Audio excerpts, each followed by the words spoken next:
पालघर जिल्ह्यातील डहाणू चारोटी राज्यमार्गावरील सुसेरी नदीवरील पूल सध्या वाहन चालकांसाठी अक्षरशः मृत्यूचा सापळा ठरतोय।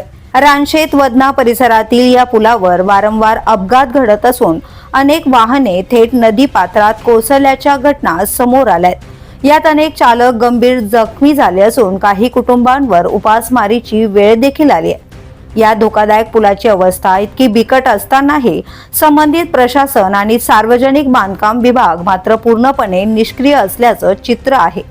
या अपघातांची जबाबदारी नेमकी कोण घेणार असा संतप्त सवाल नागरिक उपस्थित करतायत। स्थानिक लोकप्रतिनिधीही याच मार्गाने प्रवास करत असतानाही त्यांनी या गंभीर समस्येकडे जाणीवपूर्वक दुर्लक्ष केल्याचा आरोप नागरिकांकडून केला जातोय।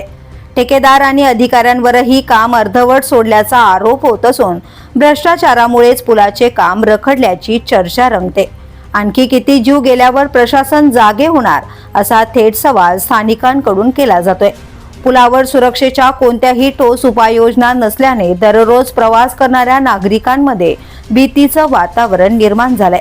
तात्काळ दुरुस्ती, संरक्षक कठडे, इशारा फलक आणि योग्य प्रकाश योजना करण्याची मागणी आता जोर धरू लागली। अन्यथा या पुलावर होणारे अपघात थांबणे कठीण असल्याचं नागरिकांचं म्हणणं आहे। सध्या तरी सुसेरी नदीवरील हा पूल विकास नव्हे तर निष्काळजीपणाचे जिवंत उदाहरण ठरत असून प्रशासनाने तात्काळ कारवाई करावी अशी मागणी सर्व स्तरावरून होत आहे।